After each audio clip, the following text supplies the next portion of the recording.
Hello and welcome to another edition of Ken Questions. I'm Ken McKim, and tonight we're talking about the differences between complex regional pain syndrome and fibromyalgia.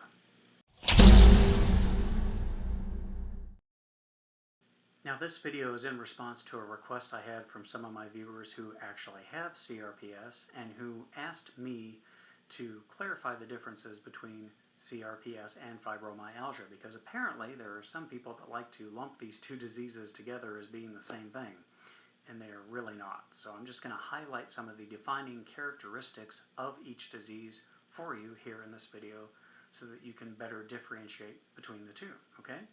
So let's get started. CRPS. Now remember, your mileage may vary. I'm not going to list every possible symptom that goes along with these diseases, but these are what are considered to be the defining characteristics of each. So first up, let's look at CRPS.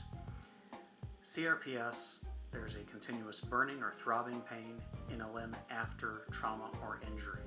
That's important because generally speaking, CRPS symptoms do not just come out of nowhere. There is some sort of an injury. And later on, if you're going to develop CRPS, these symptoms will be concentrated in the site of the original injury. So if you break your foot or sprain your ankle or twist your elbow, if you're going to get CRPS, the symptoms will then manifest initially in the site of that original injury. Okay, that's a very important differentiation. Next is sensitivity to touch and cold. Again, they do share that with fibromyalgia people, but it's initially confined to the site of that first injury. Number 3, loss of strength in the affected limb or body part. As the disease progresses, you might notice that you can't grip things as well if it's in your hands, can't walk as far if it's in your feet. There's some degeneration in the ability to manipulate that body part. 4, swelling in the affected area. This is very key because this is a visible sign of this disease.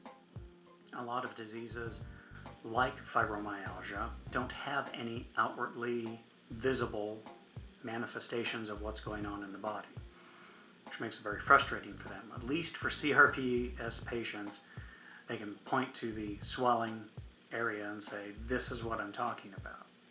In addition to the swelling, you'll also notice, number 5, visible changes in skin color, temperature, and texture. So the affected area, the skin might look a different color. It might actually feel differently as far as the texture of it. It might be thinner, look shinier even than the tissues around it. And the temperature could be warmer or cooler than the surrounding tissues as well. And again, these are all very visible signs of the disease that can be readily seen by everybody. That's CRPS. Let's move right on into fibromyalgia. Now, fibromyalgia is a little bit different. Okay, let's take a look. Fibromyalgia can come out of nowhere. It does not need a physical injury as a precipitating event. So you don't have to break a limb before you'll see signs of fibromyalgia.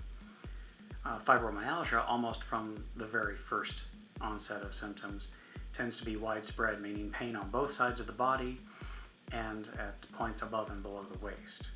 Now, these points, this is another defining characteristic that's fairly important for fibromyalgia sufferers. They're called trigger points, and when a doctor is performing a physical examination, he or she will poke you in these trigger points and see how loud you yell, basically. So let's look at the list here. You've got trigger points on the back of the neck, the front of the neck, your elbows and knees, your hips, your lower back, upper back, shoulders, and chest. Now again, this isn't a comprehensive list, but those are some of the key points.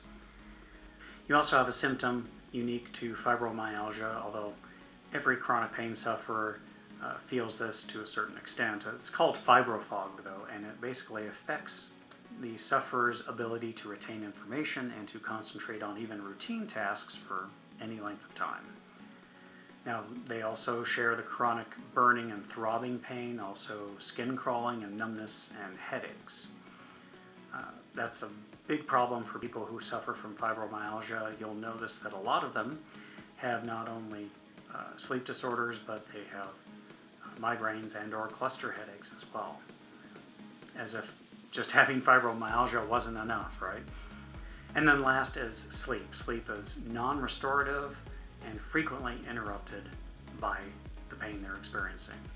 Non-restorative sleep means that you don't get into that deep state of sleep where your body can repair itself and actually feel refreshed when you wake up. Someone with fibro can sleep for 14 hours and feel like they haven't slept in 3 days. So if you would like to learn more about either CRPS or fibromyalgia, I've done a video series called Feel This Pain, and there are videos on both those subjects in that playlist. I'll go ahead and link to both of those in the video description window below. Also, if you would like to learn more about society's growing intolerance and indifference to those who have chronic illnesses, I would invite you to watch my 32-minute video, The Slow Death of Compassion for the Chronically Ill, and I'll link to that one below as well. As always, if you have questions for me, please send them to me, ken@don'tpunishpain.com. You can also follow me over on Twitter @don'tpunishpain. So until next time, as always, I'm Ken McKim.